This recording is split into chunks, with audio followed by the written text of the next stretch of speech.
Ask Mike, brought to you by the Stadium Shop on Razorback in Fayetteville. Happy Monday, everybody. It's time for another edition of Ask Mike. Courtney Mims alongside Mike Irwin here. Mike, we have to jump right into these questions because I know you have a whole lot this week, and we're going to rapid fire for you. We have a lot about fall camp because it's finally here, and so let's dive right in. The Hawk Hawkins says everybody is assuming that KJ Jefferson will have his best year ever, maybe a Heisman candidate. What are your impressions of him after the first few practices? I want to qualify everything by saying we see a small sample. We're out there 30 minutes, and then we don't know what happens after we leave. And he's not doing the kind of things that you know, an individual drill where they're doing stuff with you know, your Dan Enos and your position coach and things like that. It's hard to evaluate that. But when we can see them throwing to the receivers, going up against the defensive backs and things like that, I thought he was a little bit off on the first day. Not anything that was bad. Just I had in mind this idea that Enos, one of the things Enos is going to be doing is working on his touch on shorter passes, trying to figure out a way to where if it's 3rd and 8, they can get a first down with a pass. Whereas last year they had a hard time doing that. So I thought, well, he's still struggling with that a little bit. But then the last 2 days, Sunday and then Monday, he's just looked really, really good. Very impressive. So I just think it took a day or two to get from okay to really good. The main thing that I would say is the whole quarterback room looks better. You don't now have that big drop off after the starter because all of them are throwing the ball well, and I think that's part of why the receivers have looked so good. They're running good routes and they're getting open. But one of the reasons that they're looking good is because the ball is being delivered on target when they get open. And that's on intermediate routes, that's sometimes on deep balls. So I'm impressed with KJ. I think he's off to a good start. Yeah, that was a point that Nudie made in the press conference today when they asked him how KJ's looked. He goes, he's throwing really well. And part of the reason why it makes our jobs even harder to cover these receivers is because he's throwing right on the money. It's just beautiful. And I think that goes to the confidence. He was just getting out those pre-camp nerves, sure. Right? He's just First getting 2 days, who cares? Yeah, getting out, getting his confidence back. That's what you kind of need. Ghost of Archie Love asked, for the love of all that is holy, can the U of A and local media please get KJ in the Heisman conversation? Well, let's get real. I mean, there may be a little bit the local media could do. There may be a little bit that the Sports Information Department with the U of A could do in that regard, but that doesn't get you into the Heisman conversation. You have to perform on the field. Now, they've got a brutal schedule. After their 3 non-conference games, they're going to go to LSU. They come back and play A&M and Jerry World. They go to Ole Miss. They go to Alabama. And all of those in the coaches poll today, all of them are ranked in the top 25. Yeah, and all of those games are away from Fayetteville. Yeah. One of them is maybe a neutral game, but they're all not here. So if he plays well and Arkansas wins all those games and he's a big part of that, he's going to be in the Heisman conversation. But that's what it takes. You have to do it with what you're doing on the field. A bunch of us talking about it's not going to change that. It really isn't. It's funny because you made that point, 2 weeks ago, that to be in that conversation, your team has to do well. Your team, it's not just you. And some of what's hurting KJ is that logo across his chest. Exactly. I mean, right now, the Heisman voters aren't used to somebody from Arkansas being a part of that. Absolutely not. Donna Joe says it looks like portal transfers are grabbing the headlines in the first few days of practice. Do you still think the biggest get was that backup QB from North Carolina? I mean, the kid wasn't even a starter there and won't be here. She's talking about Jacoby Criswell. Yeah. Let me explain this. Sam Pittman came up to me. He doesn't do that very often. He walked up to me in Sunday's practice. You know what he said? He was talking about Criswell.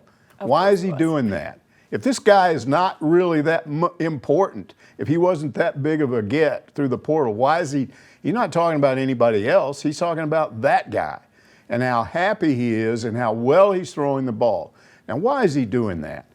When the season was over and all these people that were mad on the internet and they won 9 games the year before and now they're back down to 7, the program's going in the wrong direction, everything's bad, everything's awful. And they were not taking into consideration a lot of the problems that came up with injuries to KJ, injuries to the secondary. But Sam Pittman, if you listen to what he was saying through the month of December, he was pointing out two things that he felt like really caused what happened beyond the injuries. The injuries were a situation, but number one was that situation with KJ where when he gets hurt, you have a backup quarterback that you've had to spend extra time with coming up with a different game plan, which means different plays and wasting time in practice in order to make that happen. And then when that guy gets on the field, you don't move the ball and you lose. And they tried both of them. And I think now he knows that he got a guy that's like KJ Jefferson Part 2. You're doing the same things. Now, he said in a press conference after that first practice, he talked about how much more confident Criswell is. He comes in last spring, and he may look like KJ and be similar, but he wasn't running the same offense. Neither was KJ. They're all learning this stuff together with Dan Enos. And he said, where he is now is night and day from where he was, because he's now doing all the checks and doing all the things. He understands the offense. And that's why he said what he said to me, and he was so happy about that. So do I think that it was an overrated statement to say he was the biggest pickup? No, I still think it was. Now, you may not need him. And if it doesn't happen and you don't have to use him, that's fine.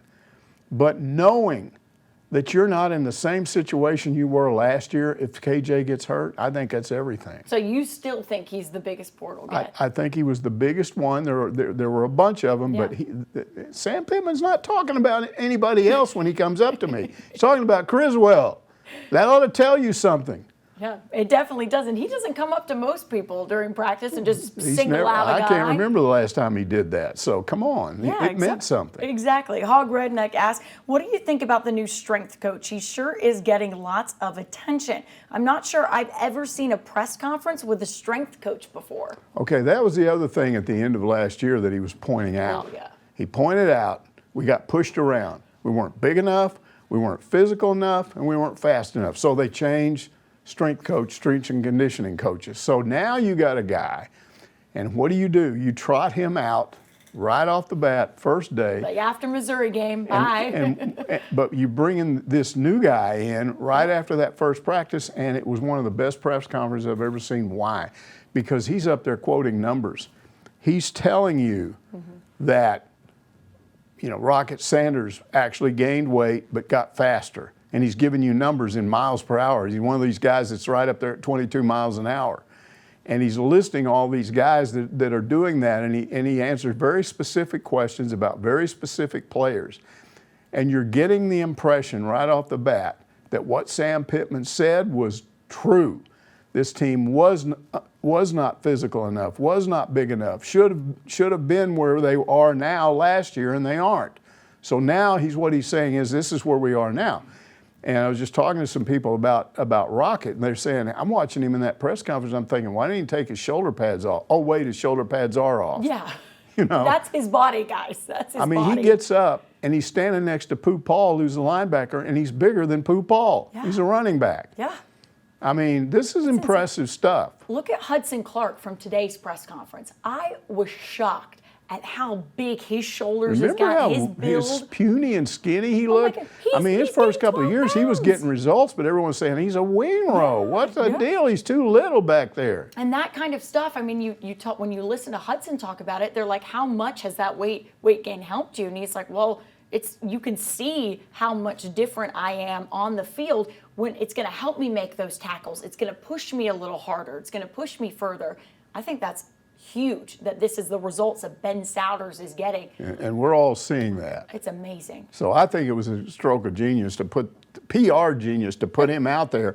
Yeah. Because what Sam Pittman is doing is he's telling fans in August when they need information, this may be the most important piece of information you need to know. Yeah. We are different. Yes. And then how about when your special teams coach gets in front and what he talks about? He's talking about special teams, but he also says, this is the best talent we've ever had. Do you think he's blowing smoke? I don't think he would get on there and say that. No, he didn't have to say that. That's what I believe right now after watching these guys for 4 days. I think there's more talent here. I think they're in better shape. I think they're faster. Now, does that mean that they go and do amazing things and win 9 and 10 games this year? I don't know, because the schedule is brutal. There's too many games away from home right off the bat, so we'll have to wait and see. But I know this team is a better team than it was a year ago. Absolutely. I definitely agree with that. And speaking about that secondary, we do have a question about that from Hot Dogger, who says, I'm hoping that the secondary has improved significantly. Do you have any idea about the same, some improvement, a big change for the better? It's really hard to judge that based on what we're seeing. Yeah. They have a thing, period 5, they have a deal called 2-on-2, and you've got 2 defensive backs going up against 2 wide receivers on one edge, and then they do it over on the other side, and they go back and forth for 5 minutes. So we're seeing a lot of one-on-one matchups. And on Friday, those cornerbacks in particular were getting burned right off the bat. Yeah. And we're putting the video on the air, and people are seeing it. And I'm reading some of this stuff, and they know these numbers. They can look at a number and look up the roster, and they know who it is. And there's people on there criticizing. Why do they still have this guy? Why didn't he transfer? And they're openly criticizing some of these guys. Here's what they're not seeing. They're not seeing what happens after that, because we're only showing 5 minutes. Yeah. I saw a little bit of today, right before the end, when they put 11 guys out there on both sides of the ball. And now your quarterbacks aren't just sitting there looking at a wide open field with a receiver running and he's open and there's nobody in front of you. Yeah, there's some now pressure. you got an offensive line and a defensive line in front of you, and you got a pass rush. And guess what happened? All of a sudden, those secondary guys looked a whole lot better. So what I'm telling you is, we didn't have any choice, and we weren't the only ones that did it. We put this on, but I don't think it was. I just don't think it was representative of what's happening out there. I think that is a drill that is balanced for success toward the offense, and so it's no surprise. Now, it did show us that some of these receiver transfers are really good. Well, that's what I was Tesla about is to really say. good. Yeah. Andrew Armstrong Is really good. The kid from Bowling Green is really good, 6'7". So, yeah, you combine with, they had 2 or 3 receiver leftovers from last year, to Isaiah Satinia and a couple others that are pretty good. Baque. Yeah. They have some guys that are good that came back, and now you've added 3 more. And so that room is deep now. It's like the running back room. So that allowed us to see what they could do. But it, in my opinion, gave a false impression of the secondary. Absolutely. Now today, one of the things they do with that drill, they modified it a little bit today, and as I tweeted this, I called these things Mike Leach plays. Oh, okay. Because when he was at Texas Tech, he got criticized when he first got there, because it's that thing where the quarterback's in the shotgun and he takes it very quickly and just throws it to a flanker, or maybe a receiver that's backed off the line of scrimmage, or maybe a running back that's over there. You just take it and throw it, and they've got 3 guys out on the edge, and everybody starts blocking. And it's pick-type moves. You're trying to pick each other, and somehow the guy with the ball runs through all that, and it's a pass play that really is more of a running play. And Texas Tech fans hated it at first. They were like, what is this nonsense? I remember reading an article that a guy wrote in the Lubbock paper, and he said, I've never seen a guy, throw a pass. I've never seen a team complete 3 passes on a series of downs and not make a first down. But that's the way that works sometimes. But it's very difficult. If we watched Arkansas play Mississippi State last year, it's very difficult to defend against all that stuff. Today, the secondary guys were just blowing that up. If you saw it, it was very physical. Yes, I was about to comment on that, because Nudie even made a point in the press conference, because somebody brought up, and I don't remember who the reporter was, about, is there any guys that are giving you trouble, or any guys that, and Darren Wilson was really diplomatic. He's like, the wide receiver group is very good, but Nudie said something I really liked. He was like, we've seen Snacks, and Snacks is good. And he gets mad at Andrew Armstrong. He's like, man, he's good. He's like, we were so surprised that Andrew Armstrong has changed so much and developed into and improved so much from spring to now. It's incredible. It's almost like the DBs were like, whoa, who is this guy? This is awesome. So it's still early on. They have this healthy competition that is going on between those groups. Yeah. And I really think you're going to see, as fall camp progresses, like you said, they're going to get better and better. We're going to see a little bit more sample size of what that group can actually do. What we're not going to see? We're not going to see the scrimmage. Yeah, unfortunately, And that's where we've And been. then here's the other thing Sam Pittman told me. He said, because I told him the difficulty I had of watching 5 minutes of something and then trying to put it on the air and trying to explain to people, don't get too excited about this. Yeah. He said, what about me? He said, I go into a press conference after a practice and I'm answering your questions. And then I go back and look at 5 hours of video of that practice breaking down. They've got more cameras out there than I've ever seen in my life. They're everywhere. They do, yeah. So they're looking at all this video for the rest of the day. And he said, by the time I'm through with that, I'm realizing a lot of my answers weren't necessarily accurate. Yeah. Well, they're going to break that scrimmage down and they're going to know where they are. But we're not going to know, not really. No. So again, the only advice I can give you as a fan, enjoy this stuff a little bit, pick up a little bit here and a little bit there, but don't overreact to it because you're not really going to know what's going on until they play a game. And then you see the whole game. There's no covering anything up. That's what it is. Exactly. It's like live games are way different than practice. You can see a lot of good in practice and then a lot of things pop up when those games actually happen. So I agree with you there. Mike Mousetown says, I read an internet story last week claiming that the NFL media has a lot more access to the coaches and players than the media on the college level has with their team. Seems like, to me, that it would be the other way around. Is that true? And if so, what's going on? Well, I can't speak to the NFL because I'm not in NFL media. I covered the NFL 1 year in 1983, and that's been or 1973. Yeah. It's been so long ago, I don't even remember what it was like.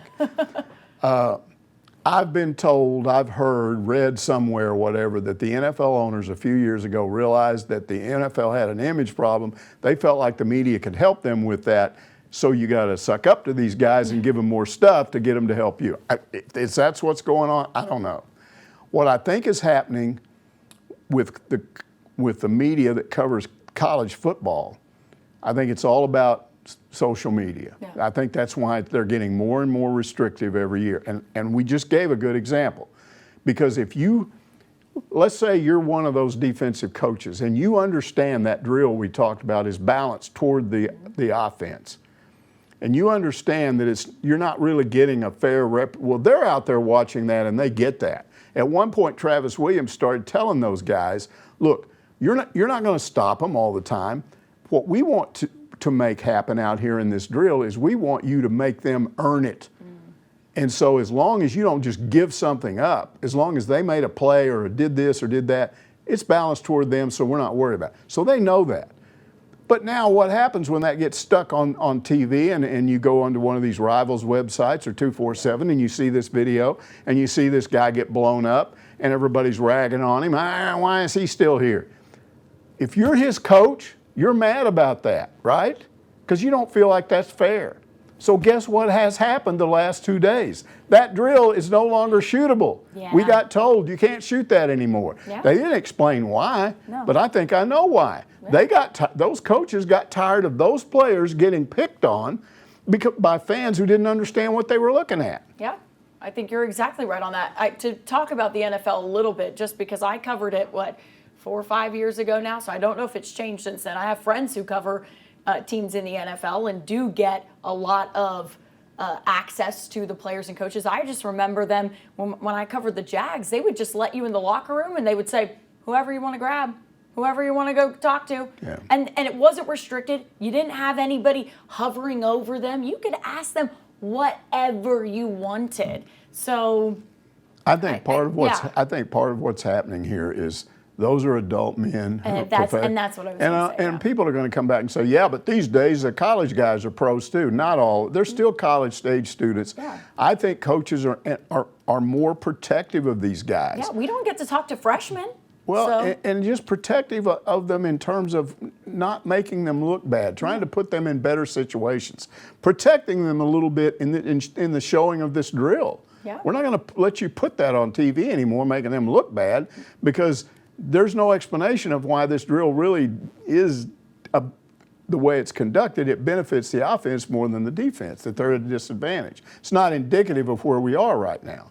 So I think that's why we don't get the access. And it's only probably going to get more restrictive because they are protecting the players. They're not, I don't think coaches are trying to cover up anything. No. I think they're trying to protect players. I think so as well. And those guys in the NFL, while we say with the NIL, these college players are getting paid, but these NFL players, that's their job. Like they're getting, this is their profession. They are getting paid. Technically, this isn't their job. It's not KJ Jefferson's job to be the quarterback of Arkansas. He's a student athlete first, right? There's a student in front of that athlete. So I think you're right. They are trying to make sure that they paint their players in the best light possible, and that's why they do media training and all of that. They want these guys to be good. So, and I believe we even have a question on that a little bit later. But JJ Hogg wants to know, why would the SEC add 2 more strong teams? We just beat each other up. Why do we schedule tough non-conference schools? I like the goal to get to the top 12 and make the playoffs. It's hard enough with an SEC schedule plus tough non-conference opponents. What is your guess on the future 4 teams in a pod system? Okay, the reason, again, that you're playing a tougher schedule, you're being forced into that by the TV people. I've explained this before. If I'm ESPN, and I'm going to give the SEC a new gigantic, almost $1 billion contract or whatever they do. You're not doing that because you like them. It's business. So what they're going to say is, okay, if we give you this money, you got to give us better games. Yeah. And we don't want games with certain teams. So we're seeing the opening round of this. We're seeing the opening round of this is an attempt to eliminate the Alabamas of college football on TV against the Tennessee whoever's, Tennessee Martin or somebody. Oh, Tennessee Martin. They don't want those type games on TV because they don't draw the kind of ratings that if you put Tennessee, Michigan on there. And that is their ultimate goal. So the first thing they're trying to do, and I think you're going to see it with the 2025 SEC schedule, which they haven't come out with, and nothing's been announced, but everything points toward a 9-game schedule.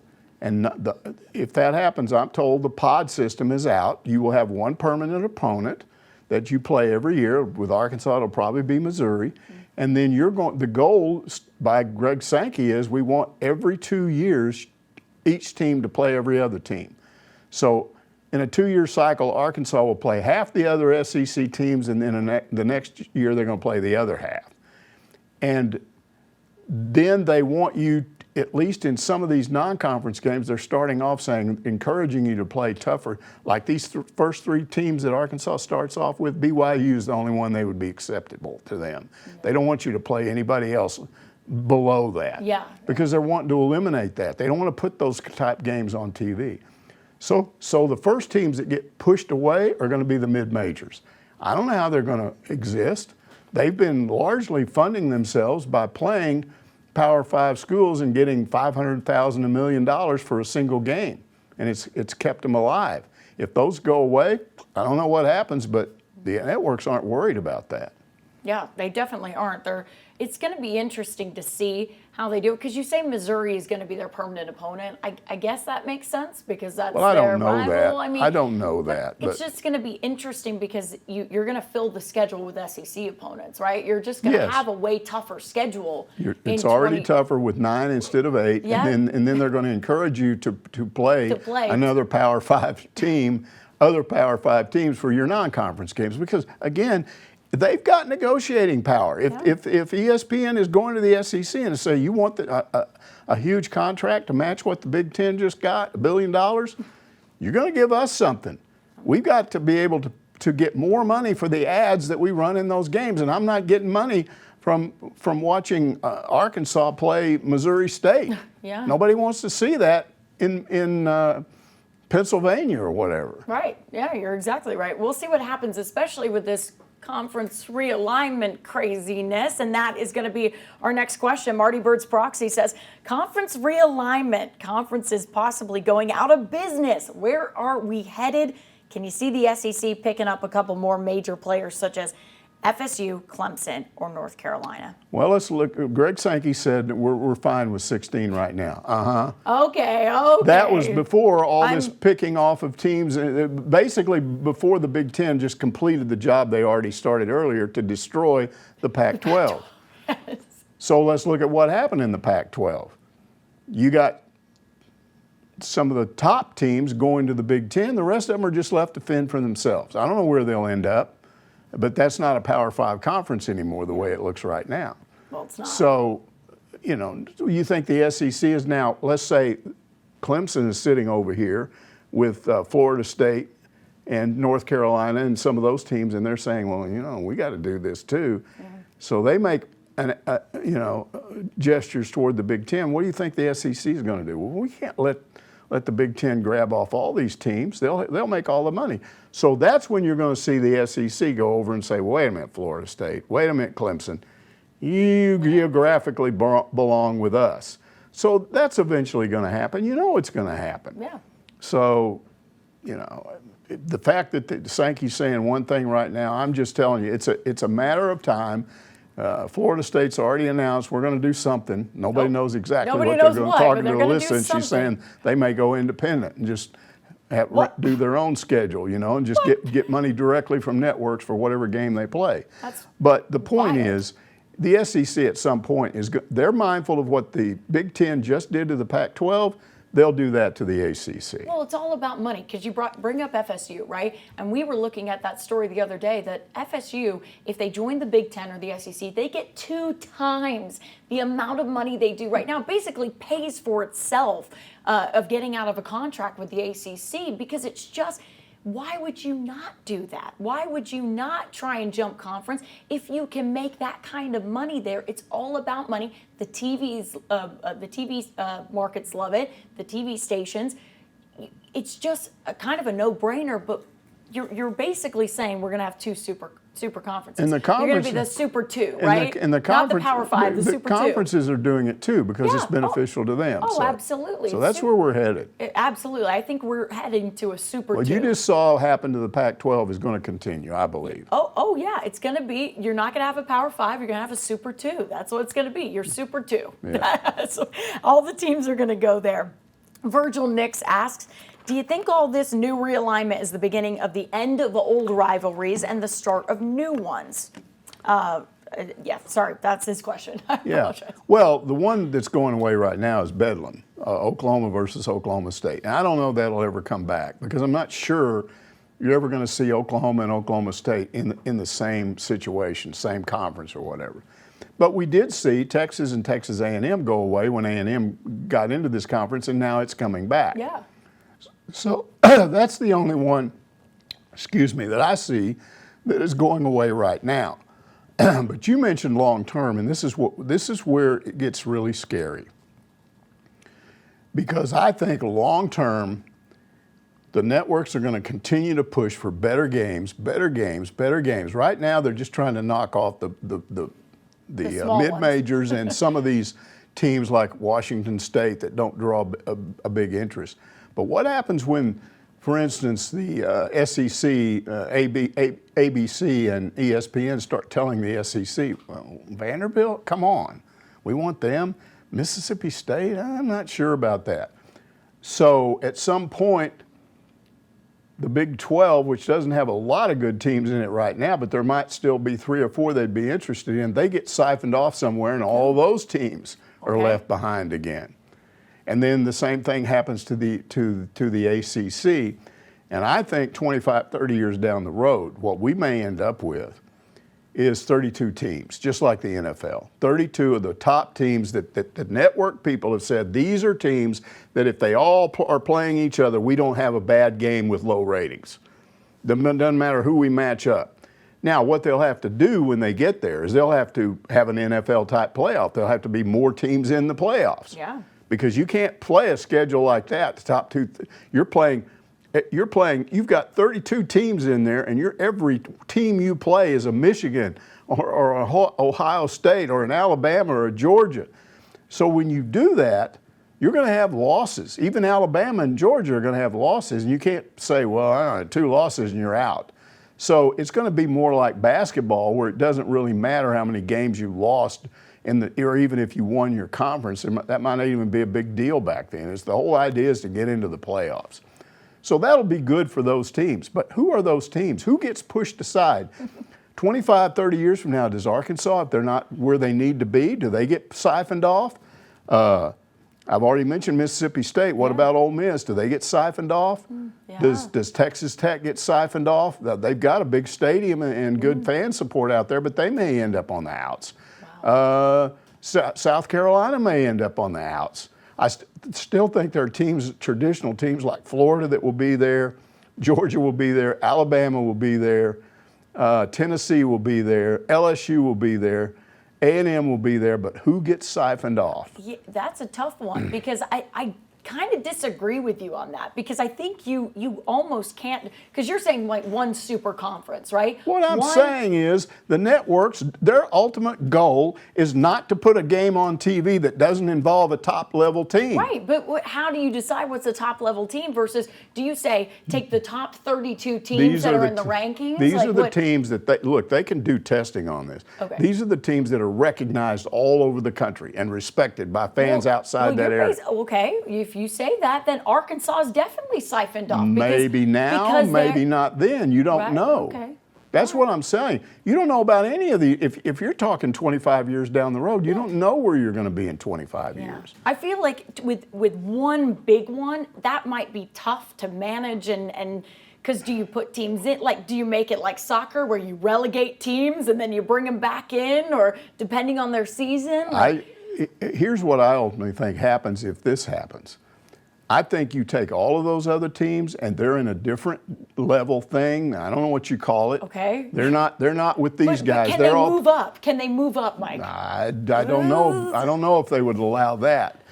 Okay. Yes, you could get kicked out, brought back in, brought or back whatever. in. That's what I'm saying. But like what soccer, I'm saying is, I could see a scenario where all these teams that got left out are playing on their kind of football. And all of a sudden, fans are going, you know what, I like that a little better. Those guys aren't getting that big NIL money. Their coaches aren't making $25 million a year, which it may be back then, or in those days. So, but we like this better because it's more like amateur sports. So it may come, I won't be around for this, but you may live to see a day when you're looking at this and you're sitting at home after you're retired and you're going, I don't like this 32-team thing. Yeah, I like these guys over here. Yeah, I hate that idea. I'm sorry, Mike. I usually don't disagree with you on this show, but I don't like that idea. I don't like it. I'm not saying that it's going to happen, but if something doesn't stop this trend, it will get there. Because again, what I'm talking about is what I just saw, which is to heck with the Pac-12. We're going to pick 4 teams out of there, and we're going to bring them over here, and we don't care what happens to the rest of you. You think it's going to stop at that? No. Other conferences are going to have to react to that. I agree completely with you on that side of things. That's why I said it's going to be a Super 2. You're gonna see the Pac-12 dissolve. You know, it's blown up, right? The Pac-12 is no more, like we've said. You're going to see the same thing happen with the ACC and the Big Ten if they don't get their act together, right? The Big 12. And the Big 12, sorry, excuse me. And then you have the Big Ten and the SEC. See, and then they're going to merge. This is what I'm telling you. You keep doing this, all of a sudden they say, okay, we're 64 teams. We want 30, in the network say you got too many teams in that group that we don't care about. They merge and you get a bunch more cast off. And that's where you might see the Arkansas, the Mississippi States, the South Carolinas get tossed off. We don't know who it would be. But I'm not saying it has to happen, but that's where we're headed with this. If somebody doesn't stand up and say, whoop, stop, you're messing the game up. Yeah, but how can you do that unless you have more money, right? It's a money-driven, this is a business, right? Unfortunately, it's a business. And it's a money-driven business, like every business is. Complicating this whole thing is the fact that I keep talking about this. You can't sit down right now. You and I did it when we had the YouTube whatever thing with ESPN, and we were watching a few 4K games with surround sound, and I talked about how awesome it was. What happens when you can watch any game you want that way? You can sit down in front of an 85-inch television with the new super duper whatever it is. It's OLED right now. It'll be something else later. And it's just like being there with the sound and all that stuff. And you got your friends over. Why would you want to go to a stadium and go through the parking and the traffic and all that want to sit at home and deal with the rotten concessions and all that when you got all the food right there in your house and your wife doesn't have to sit there and watch. She can go visit with her friends. And so people are going to start going, it's not that cool to be at a game anymore. So you won't see 105,000 at Michigan anymore. It might be 70,000. I think college football crowds are going to go the way of Major League Baseball. Yeah. You know, Yankees used to draw 65,000, but they started downsizing these stadiums. And you may now have to see that in the future so you're going to get less of your money from live gate and more money from TV. That's where the future is, and that's what worries me, because the TV people, again, they're going to go, I don't want this team, I don't want that team, I don't want this team. So I go back to what Eric Musselman said with basketball. You have to cater the experience to get people through the doors, to get people. That's why they're changing, right? Bud Walton Arena, that's what he said. And I kind of agree with that, where it's like changing the experience. That way you can combat that TV maybe a little bit. They're going to have to adjust. Exactly. They're going to have to figure out a way to get more people into games when this happens. Exactly, and that's above our pay grade, so I'm not going to even try and give an idea for that. We have to move on because we have two more questions. Razor Alex 88 says, I was reading an interesting article about Ryan Mallett and Tyler Wilson and how Bobby P used Tyler Wilson to be a thorn in Ryan Mallett's side that pushed him. Genius move looking back at it. I'm curious about if Jacoby Criswell will be in a similar role as Tyler Wilson and pushing KJ to be better and better. Well, he might be in that role, but it won't be handled the same way by Dan Enos. They're two different guys. Yeah. Bobby Petrino was a jerk, and he was old school. I'm telling you now, I've dealt with old school coaches. I had a junior high coach that I described to Petrino one day, and he said, I wish I knew that guy. Oh, yeah, I remember that story. Yeah. Look, I knew those coaches, and at Arkansas, I've heard stories about Wilson Matthews being that kind of guy. Tough, push you, bring out the best in you. That's what Petrino, and he did that with Tyler Wilson. He didn't just do it with Tyler Wilson to push Ryan Mallett. He did it to Tyler Wilson. And if Tyler hadn't been the tough kid that he was, he would have cracked, but he didn't. There are kids like that. But you can't coach that way anymore. I don't even think Petrino coaches that way anymore. You will lose your job. Kids won't take that. It's the portal. Oh, this guy is. Tell you a quick story about Michael Smith, who's the running back who I did a radio show with, and this was after his time at Arkansas. He told me he had a bad problem with his back of his leg. He couldn't work. He was hurting. And Petrino kept making fun of him, calling him a wuss bag and all this stuff. Oh, gosh. And they finally did an MRI on him and found out he had a torn hamstring. That is a big injury. So Michael Smith said, when I realized what had happened, I went straight up to him and I said, what do you think of me now? Because he'd been calling him names. Yeah, and you're like, I'm he not said, a wuss. I still think you're a wuss. And he walked off. This is what I'm telling you. This is the way that man coached. Now, you can get mad about it, but it was his style. I'm not sure that he still does that. I hope not. But the point is, that's not in style anymore. And Dan Enos does not coach that way. So he will motivate Criswell, but Criswell's motivated enough. He wants to play. Yeah, it looks like that, at least when you go out there. I think Dan, from everyone who talks about him, he is kind of like, he's a fun guy at practice, though. Like, there's a time when he's serious. He talks back to him all the time. He talks back to them all the time. Like, he whips it right back out of them. But he's not calling them names. No. That's not what no. Obviously, that is much different. But you're right. Times have changed because it's funny. My dad used to coach a little bit like that way, where he used to, be really, really tough on the players. And he talks about the way his coaching has evolved with the times and how, if players don't like it, they can just leave. So you gotta coach around your players. Our final question today is Eddie Lynn wants to know, are they doing something different with these football player interviews this season? Like maybe using a broadcast journalism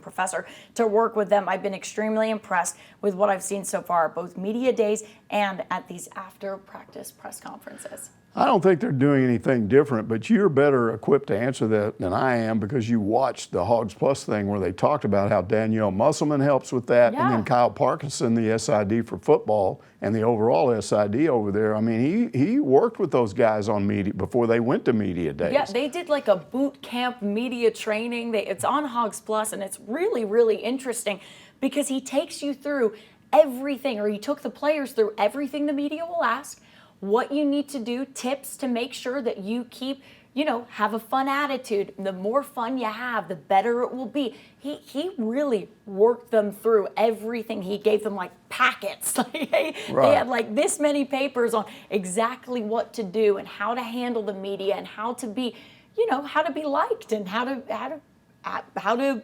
make yourself and the team look good at press conference and media days. And Danielle Musselman, I have to say as well, her background working with ESPN and things like that makes her equipped to be very good to talk about how to handle the media. And she helps out in multiple and sports. She helps out in multiple sports. I saw a picture on social media the other day. She was helping out with Razorback soccer. She was, hey, let's do media training. She helps out with men's basketball every year. And I believe she even, and I wonder if someone can tell me exactly if I'm right or wrong on this, I believe she helps out with football too. She is kind of that person to come in and say, here's exactly what you need to be prepared for. And they have done so much media training. It's awesome. It's like, I love it because it makes our job so much easier. You know, one of the biggest differences in my job in '75 when I got here, there probably fully 40% of the players that you would want to interview, after interviewing them, you would not interview them anymore because they just didn't come across well on television. And they can't talk on camera. Well, they couldn't. They couldn't express themselves. They would get nervous, and it wasn't good. So what I quickly did was I just made a list in my head. All right, I'm not talking to this guy. If I have to do a story, I'll talk to other people about him, and they will tell his story. And then I might talk to him off camera and throw some quotes in. Because I was trying to help them out. I don't want to make these players look bad. Oh, yeah. But these days, you don't have to worry about that. These guys already know how to do this. And then I do think there's an element of when Sam Pittman and his staff go out and recruit guys, they're still looking for, they know who they're dealing with. They know them athletically, but I think they also know what kind of person they're dealing with. And I think they're looking for guys that know how to express themselves. Absolutely. Because it helps promote the product. It does, and it makes their team look good. If you get guys that can go out and look good on camera and promote the team well, it makes everybody look good too. I mean, when KJ Jefferson gets up there, and he has improved immensely, and when he gets up there now, he seems like confidence is exuding him. It's almost like, whew, this is your leader. I love it, right? It's like kind of makes you like bandy up a bit. And I will agree with was it Eddie Lynn? Eddie Lynn, yeah. I will agree with him. I've been totally impressed with all of these press conferences that I've seen. The guys are just up there. Rocket, all those guys, they just have come across really well. Absolutely. Nudie today, go and watch that press conference, guys, because Mike, you're going to love when you see that press conference because he is just opened up a bit. He's a really quiet guy, and he just opened up, started talking, making some jokes. You know, it was great. I love that. So go and watch that. That is going to be on our website. But that's going to do it for this week's Ask Mike. We'll see you next Monday to answer more of your questions.